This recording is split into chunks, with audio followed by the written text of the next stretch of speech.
Hello, thanks for joining me. If you follow this channel regularly, then you will know that I make quite a few videos on doing service work, maintenance work on my Triumph Scrambler 1200. And I do get lots of queries from people saying, we find that your video is very helpful. Will you please make a video about doing this or doing that? And my answer to all of them is, yeah, I will when I come to do it on my bike, but I'm not going to do the job just to make a video, because that's not what this video channel is about. This is really just kind of mapping my biker lifestyle.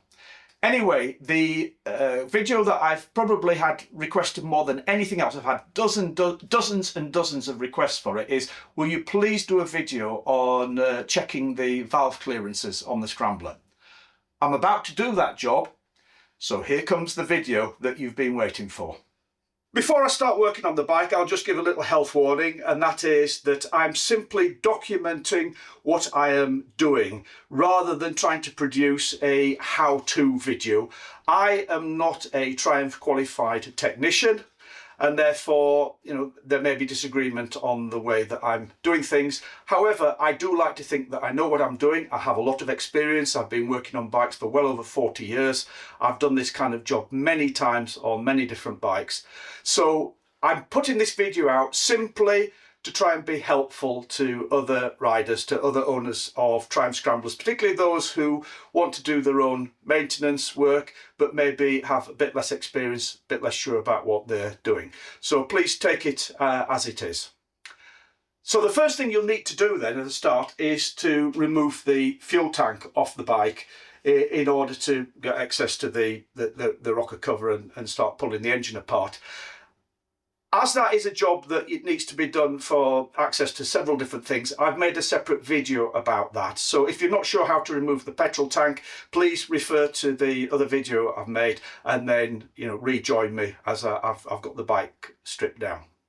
As you can see, I now have the fuel tank off, which means that I can gain access to the rocker cover. Now everything's actually quite clean there, but just as a matter of habit, before I start taking the engine apart, I always just give it a wipe over to get things as clean as possible to minimise the risk of dirt falling into the engine when I open it up. So I just wipe around this other side as well, so I've got that as clean as possible. Now I should say that it is important, if you're going to check the valve clearances, it's important that the engine is cold when you do that. Never do it when the engine is warm, because obviously metal components expand when they get warm, and all the tolerances are such that you need to do the measuring with the cold. So this bike's actually been sat here for 2 days on the stand, but if you've been riding your bike, I would recommend you at least leave it overnight to cool down before you check it. So the biggest issue here is getting the clearance to get this cover off. First thing I'm going to do is disconnect the spark plug caps, remove the spark plugs.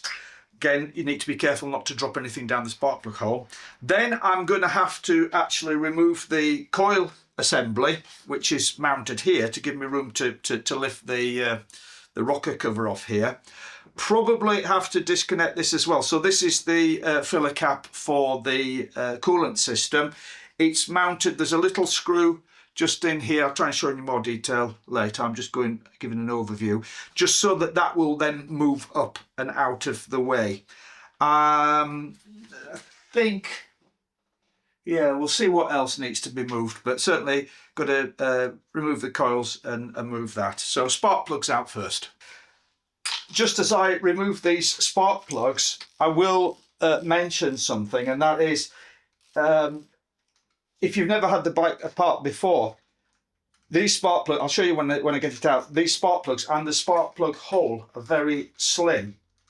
It actually takes a 14mm socket, which is much smaller than the standard spark plug sockets that you get in most toolkits.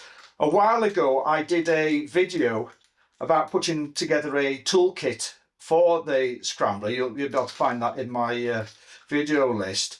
I always consider it important to put a specific toolkit together because you know, if you just go and buy an off-the-shelf generic bike toolkit, a lot of the things don't fit. So you can see here, these are the spark plugs, and I'm using a very slim 14mm socket here, rather than the normal spark plug sockets are bigger. Obviously, you know, you can get them this size, but as I say, the standard ones you get in kits are quite a lot bigger. So whilst I'm doing the service on the bike, I'm going to treat it to a couple of new spark plugs.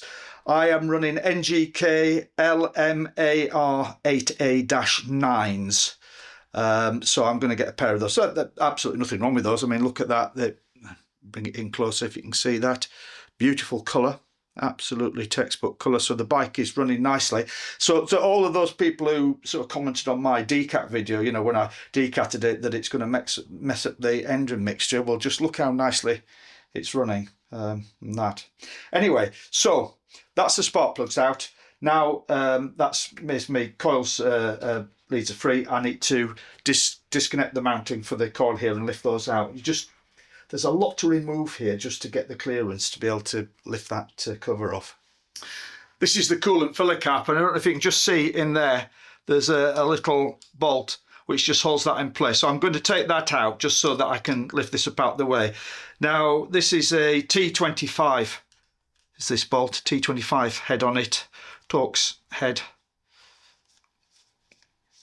So take that out, and that should free up that, so you can see now, because it's on a flexi hose, that'll sort of push out the way, so I can push that up out the way as I remove the rocker cover. The ignition coils are all mounted under the top frame here on this one little unit, which is held on with some, these are T30 torque head screws. So I'm going to remove those and then just try and remove this whole assembly with everything on it together.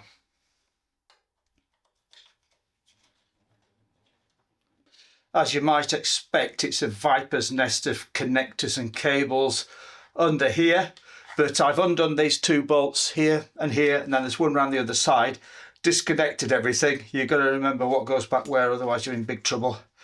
That's the coil unit pulls out. Put that on one side.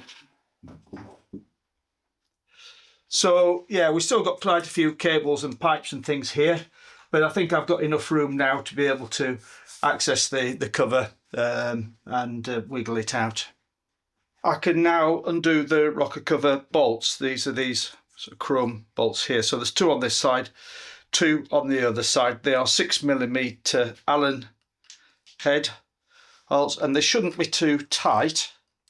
I'll go over torque settings when I put everything back together again, but they should just be nipped up because there's a gasket, rubber gasket on there. So obviously if they're too tight, it's going to damage the gasket. So take these out. And then we've got the fun of trying to wiggle that cover out. Now the cover should lift off and then come out on this side, to the right side of the bike. That's the right of the bike, to your right if you were sitting in the rider's seat. But first of all, we're just going to loosen it off. It's going to be stuck, so I'll probably just give it a little jiggle with a mallet. I've got a small rubber mallet here, just giving it a little bit of a tap with this to help it on its way. Bit of gentle persuasion. The important word here is gentle. You don't want to damage anything. It's a soft rubber mallet, and I'm just sort of tapping it in an upward direction like that and go around each side, try and lift it. And under no circumstances should you start trying to get anything in there and levering it, because then you're going to damage mating surfaces. It's not unusual for these to be stuck on, but it's just a mild addition, a bit of sort of gentle tapping. In fact, I can see that coming loose already if I go around the other side. Bit of gentle tapping, and there you are. That's come loose. Then we can try and lift the thing off. There we are. And so that's the rubber gasket you can see. And obviously that's reusable. That's not damaged, so that's absolutely fine. Right, so here we are, into the gubbins of the engine. I'm just going to get something to fasten all this lot up out of the way so it's not going to interfere, and so you can see what's going on. I've moved the camera in close now so you can see what's going on.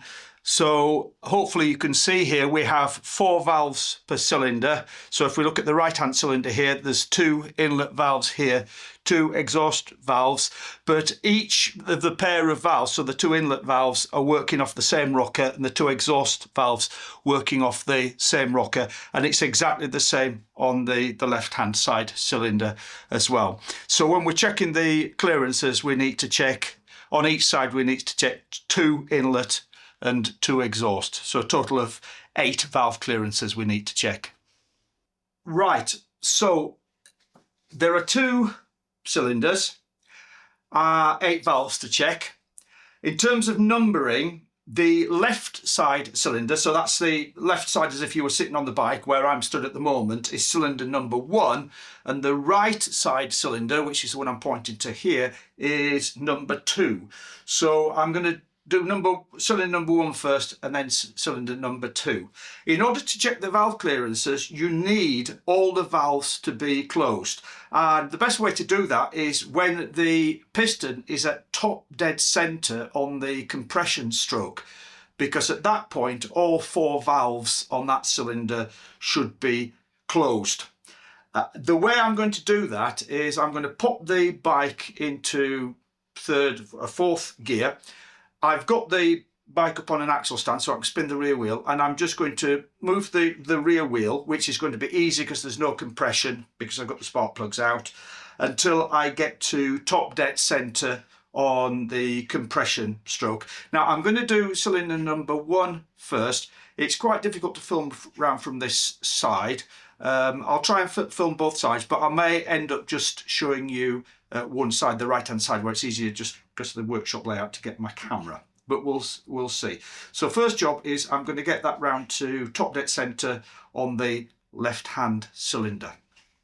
I've just brought the camera around the left hand side of the bike here to have a look at cylinder number 1, the left hand cylinder. So I'm trying to get that to top dead center on the compression stroke. There's 2 ways that you can test whether or not you've done that. One of them is you can see I'll just use this screwdriver as a pointer. This is the cam shaft here. You can see the cam lobes under each of the rollers here on the ends of the rockers. Those cams lobes should be pointing down when we're at top dead center on the compression stroke. Another way you can test that you're at top dead center, but you have to be very careful this not to cause any damage, is a long thin screwdriver like that. Just put that down the spark plug hole, and you can then, as you turn the back wheel, you can feel that cylinder coming up towards the top, and then you can feel when it starts dropping back down again. So you can get a feel for when you're at top dead center. But I say, be careful poking anything down the spark plug hole like that you don't cause any damage, either to the piston or the thread for the spark plug. I've just brought you over to the workbench because it's important when you're checking the valves to make careful notes. So what I've done is I've drawn a sort of very basic diagram of the engine. So we're looking at it from, if you were sat on the riding seat, the seat of the bike looking forward. So this is the left-hand cylinder, cylinder number 1. This is the right-hand cylinder, cylinder number 2. These are the exhaust valves along the top. These are the inlet valves along the bottom. So I've numbered them E1, 2, 3, 4 and I1, 2, 3, 4. The clearances, the tolerances they should be within for this bike are for the intake valves between 0.05 to 0.13 millimeters, and for the exhaust valves 0.12 to 0.22 millimeters. Those are the tolerances that we're looking for. So what I'm going to do is now systematically measure each of these with my feeler gauges and see what they actually are. This is a view of what I'm doing with the screwdriver. So I've got the screwdriver down the spark plug hole here, but I emphasize be very careful doing this. So I know I'm just entering the compression stroke now. So what I want to do is see that rising, just turning the back wheel. See that? See that screwdriver rising as I turn the back wheel. As we come to the top of that stroke, and want to catch it before it dips back down again. So I've zoomed right in here, and these are the exhaust valves on the right-hand cylinder, just to show you how I do this. So normally what I do is I get two feeler gauges out, one at the minimum specification and one at the maximum. And what I do is I start with the minimum. So I put my finger on the roller, then the rocker, to make sure that it's fully open, then slide it in between the end of the rocker and the shim. And there should be a nice loose clearance there. So the fact that there's a nice loose clearance, I can just slide that through on my minimum setting, lets me know that, I do the other one as well, lets me know that we've got a clearance at least that minimum amount. Then I go to my maximum clearance setting and again do the same thing, and this time I shouldn't be able to get it in there, or it must be very tight. So you can see I can just wedge it under the front there, but I can't get it in because obviously the contact point is at the back there, so I can't get it in, and I do that on both of them. So in that case, I know that I'm within tolerance because the gap there is wider than my minimum specification and narrower than my maximum specification. So I don't need to measure it exactly, I just know that that's within spec. Hello, I'm just having a quick tea break, so I'll sit down and have a cup of tea. I've measured all the valve clearances, so I just want to say a word about this. All of the exhaust valves are within tolerance, they're fine, but I found that all four of the inlet valves are too tight. Now, when I measure them all and they're too tight like that, my first reaction is going to be, oh, I'm doing something wrong with measuring them. But this is a job which I have done many times on many different bikes. I know what I'm doing. But I checked and double checked, turned the engine over, checked them on top dead center, on compression stroke, checked them on the exhaust stroke when the the inlet valve should be closed as well, and they're definitely under clearance, all four of them. So if there was just one valve or the valves on one cylinder under clearance, I'd be worried that there's something happening there to the engine. Why is it gone under clearance? Is there sort of valve wear there, or valve seat wear, or something that's causing it to close up? The kind of things that you see if you've got a problem with your inlet valves is you see a loss of power, because obviously you're not getting full compression. You might get some blowback then into the injection system. Might get poor starting. I've had none of those symptoms. I have a little inspection camera, so I shove the inspection camera down the spark plug hole. You can't see very well in there anyway, but I can't see anything untoward, so I'm not going to panic. But it is interesting that all four of them are under spec, so I'm going to reshim all of the inlet valves and then just see what it's like. But I think the lesson I've learned from this is to not go quite so long before checking them again. I think I will admit maybe I got a little bit blasé because modern bikes that I've had recently, they just, for instance, my BMW, I never ever had to re-shim the valves on that ever in about 12 years of ownership, and putting quite a lot of miles on the bike as well.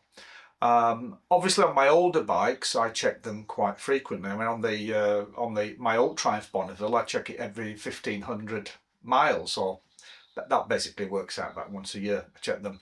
But on this bike, maybe I need to check them more often. I checked on the official Triumph service schedule, and I think, to be honest, you're supposed to check them every year, and I admit I've not done that.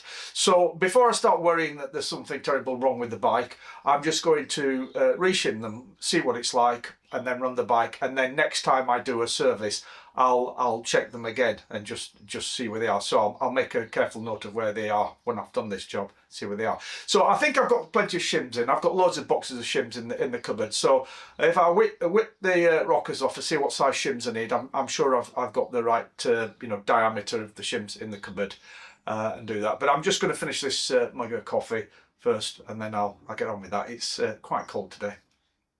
So I just grabbed a quick a clean piece of paper just to quickly explain how, when you're re-shimming, to work out what you need. So let's say your clearances are 0. Well, in my case for the inlet it was 0.05 through to 0.13. So if you have a look at that, the midpoint of that, there's 8 between those, so add 4 to that, 0.09. So that would be the midpoint in clearance. Hopefully you can read that there. So let's say you measure the clearance then as 0. As in my case, it was very small, 0.02, okay? That's the clearance. So what I need to do is increase it from 0.02 to 0.09. So that is an increase.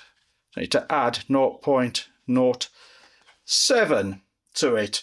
So you take the shim out, you measure the shim, and the shim is 240. So in order to increase the gap, you need a smaller shim. So you need to reduce that shim by 0.07. So that gives me 2.33.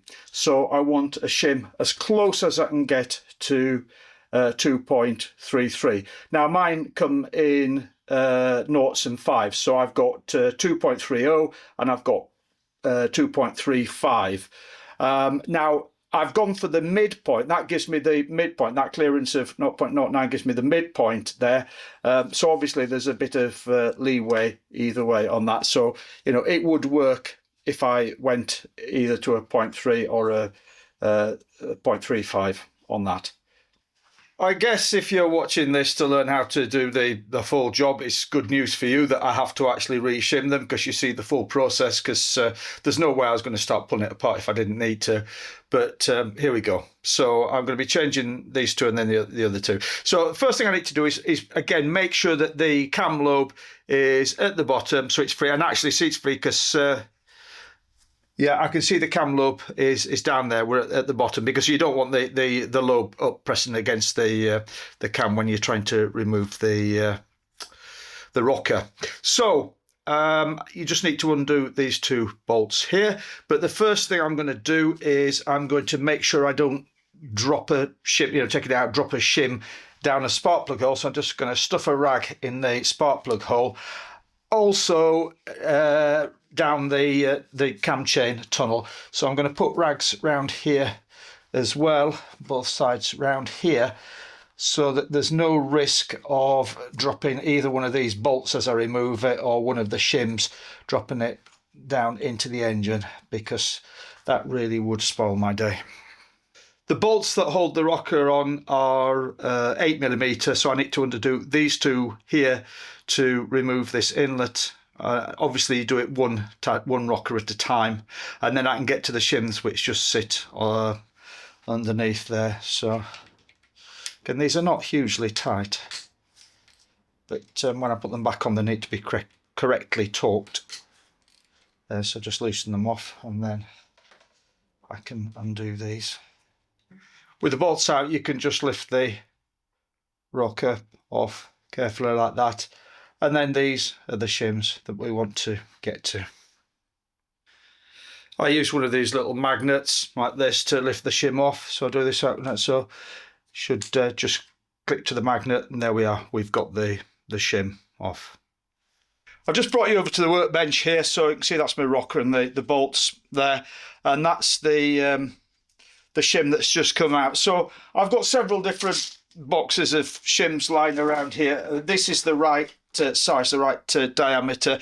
I always use these hot cams shims. I don't know if you can see the label on there, and you buy them in a box. If I open this up, you can see you get a wide range. You get, I don't know how many's in there. Does it say? Probably about, I don't know, 100 or so.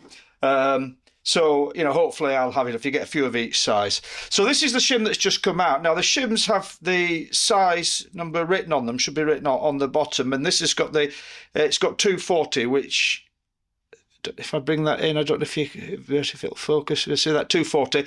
But I find it's always a good idea just to check them by measuring them. Maybe wrong, maybe one. You can use a micrometer. I found a good quality digital vernier gauge like this works well. So check that, and that's, yeah, exactly. I don't know if, again, I don't know if you can read that. Exactly 2.40 millimeters, 240.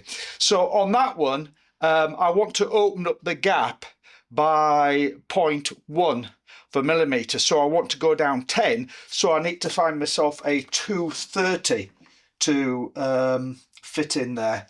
So I've got some 230s here. Again, just check that by measuring it. So that's 229 it's coming out at. If I do it 230, yeah. So yeah, 230.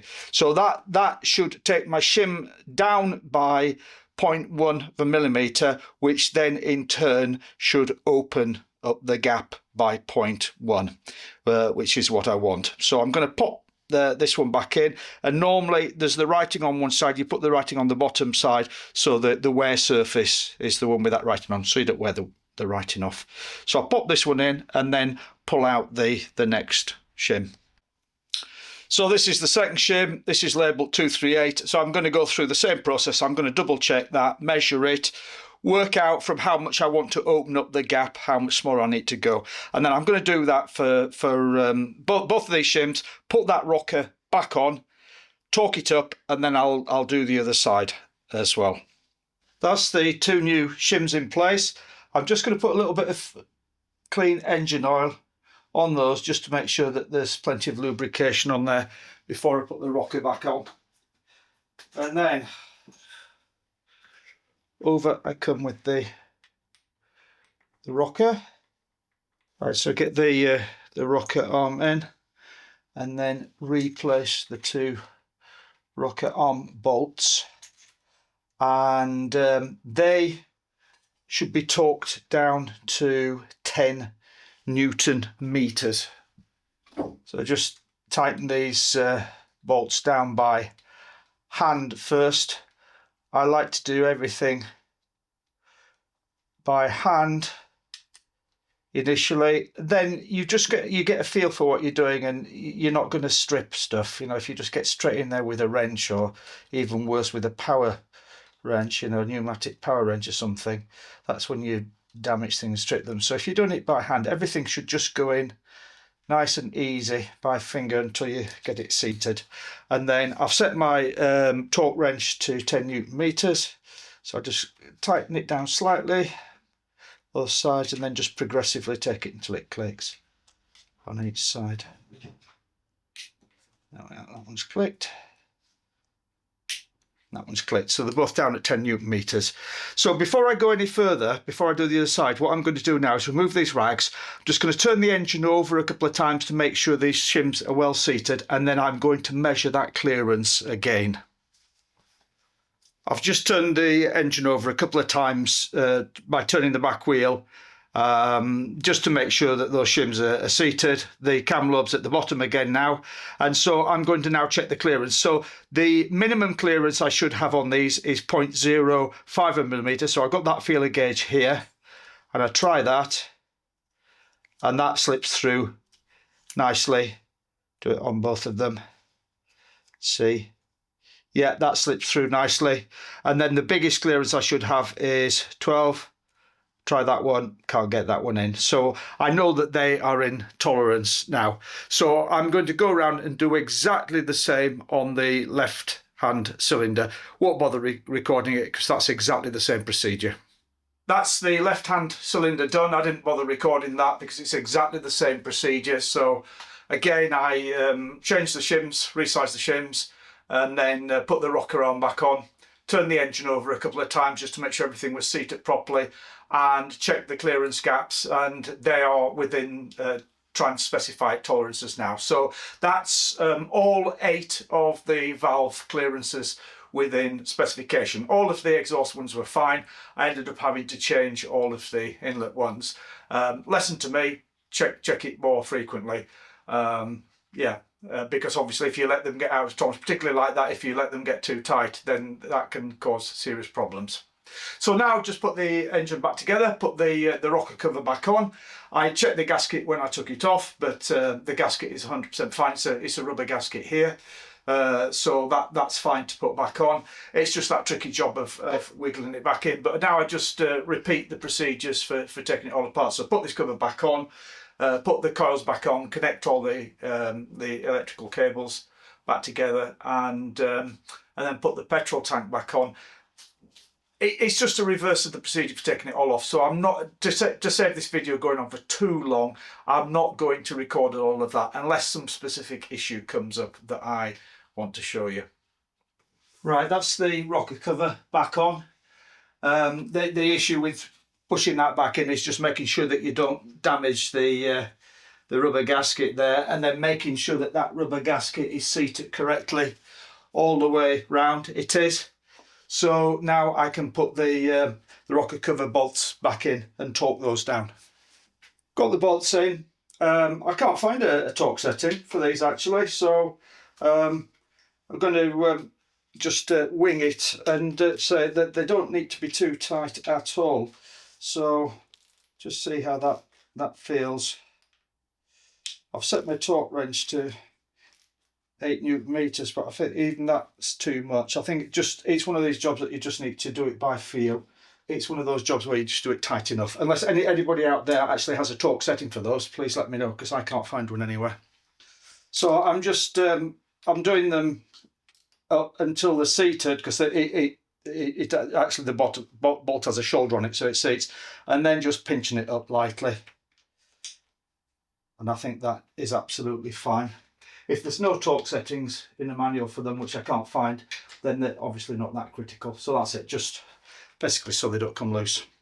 Right, so the next job is replacing the little cradle with the ignition coils on, and what I find with that is the challenge there is, again, patience is the most important thing. It's just making sure that all of the cradle has little roots for, you know, for these pipes and the cables and for the little sockets to sit in. Just making sure you've got everything located back in the right place. But before I go any further, because I don't need to be turning over the engine, I'll stick the spark plugs back in to avoid the danger of dropping anything down the spark plug hole. I've remounted the ignition system here. It's still not tightened up. I've left it loose, a bit of wiggle room so I can put all these cables back in. Before I start redoing the connectors, I'm just going to put a bit of this silicone grease on each of the connectors. It's just this clear grease on all the connectors before they go back together. They're fairly well protected under the tank, but might as well, seeing as I've got them apart. That's the coils back on, everything bolted back together, everything routed properly, just, you know, making sure all the cables are in the clips, and all the connectors are back together. So now I'll put the petrol tank back on. Replacing the fuel tank's the reverse of taking it off. So very careful, pop it over, slide it onto those forward lugs, and then I'm going to prop it up with my bit of wood again, just until I've connected everything back together. Not forgetting the pipe at the front here, which I'll do now. Just trying to get the camera right up under the tank here, because when you reconnect this breather pipe at the front, just be mindful, because it's easy to miss, there is a little metal clip on the tank just in front of it to retain that breather pipe. You can't really see it here, but there it is, little breather. Little clip for the breather pipe. That's the petrol tank all back on, everything connected up properly, bolt put in. So put the seat back on. There we are. That's the valve clearances checked and adjusted. So if you've not done that job before and you're fancying having a go at doing it yourself, I hope that watching me do it has given you the confidence to give it a go yourself. Thanks a lot for watching. If you're still with me at this stage, please, if you enjoyed, give the video a like, consider subscribing to my channel, and you may find another interesting video to watch. I'll put a suggestion up here. Thanks a lot. See you.